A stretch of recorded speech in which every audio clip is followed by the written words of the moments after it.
Hey everybody, Mike here. A couple of years ago, I had a rocket stove on my Christmas wish list, and this one from Ironclad was picked up for me as a Christmas gift. To be honest, I've had this in storage for a couple of years now, and I never actually got it out of the package after I got it that day, so I wanted to get it out today and actually try this thing for the first time. We go tent camping a couple times a year as a family, and then not to mention, just having something like this around in the event that we've got a power outage or some kind of long-term natural disaster, or basically just a time where we can't use our kitchen utensils. I wanted to have something here on hand other than just a propane grill, and we've always got a little bit of wood to burn. I thought this would be a neat little thing to have around. So it comes in this nice little canvas storage bag like you saw there, which is pretty handy. It also doubles as a way to carry your firewood if you're camping somewhere. You can put the wood in this pouch and bring it back to your campsite. Now I will say, I've never really even used this bag, and it does have some sign of wear just from sitting up in my attic. So as far as the durability of this bag, I can't speak to it because I've not used it for anything other than just storing this rocket stove in. When I first saw this thing a couple years ago when I got it, I was extremely impressed with the build quality of this thing. It's got a little bit of weight to it. I'd say it's probably right around 10 pounds. It's got a nice cast iron top here. It's got these two grip handles here that are heat resistant as well, so you should be able to pick this up and kind of smooth it around when it's still hot without getting burned. Now the gist of this thing basically is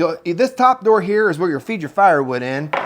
You got this little rack that goes right here next to your stove, and you can feed your firewood into the stove like so. This bottom door here is your air intake, so you can kind of just open and shut that door depending on how much air you need to let into your fire while it's going. Let's go ahead and get this thing out on the porch. I'm gonna get some wood set up on it and get this thing turned on and see if we can get some water boiling on this. I've got a couple of those little adventure meals I want to try to heat up and try that I haven't had before and see what I think of those. And I figured that'd be a good way to test the stove out for the first time. Now, according to the instructions on this thing, you can just basically feed your firewood in like so here, and what we'll do is we'll take some paper to kind of get this thing lit and going. Now this is capable of using both wood or charcoal, which I also thought was neat in case you don't have wood around, but you do have some charcoal briquettes. You can run this thing as well. Just go ahead and get a couple of these smaller pieces fed in here. Normally I just use like a little Bic lighter or some kind of a long handled torch. I've got this little propane torch with me today, so this is what I'm going to use.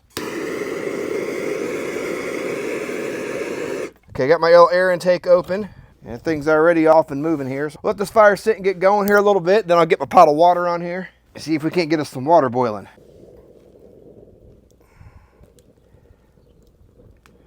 All right, this fire's been going for about 5 minutes now, and it's up and roaring, so let's go and get our water on here. So as I'm sitting here watching this water, waiting on it to boil, I've noticed I got my little temp gun out here, and I was kind of running this along the stove to see what kind of temperatures I was getting. Obviously on the top here, you know, we're seeing close to 200 degrees right at the flame. The pot itself, we're looking right around 150 degrees. But what I've noticed is right here on the side, we are only sitting at about 110 degrees. So if I stick my hand right here on the side, it's not even really warm to the touch, to be honest. So this thing does a really good job of insulating from the heat on the outside. And even on the cast iron top here, I'm sitting right at 110, 112 degrees. So I can touch this right now, even though the fire is right next to me. And I can feel a little bit of the heat coming into this. And I'm sure it gets hotter the longer you run it. The fire itself's been roaring for probably close to 10 or 15 minutes now. And after about 15 minutes or so, I've only had to feed this wood into the stove maybe a couple inches. It started right here. So we're about, I don't know, maybe 3 inches in is all we pushed it.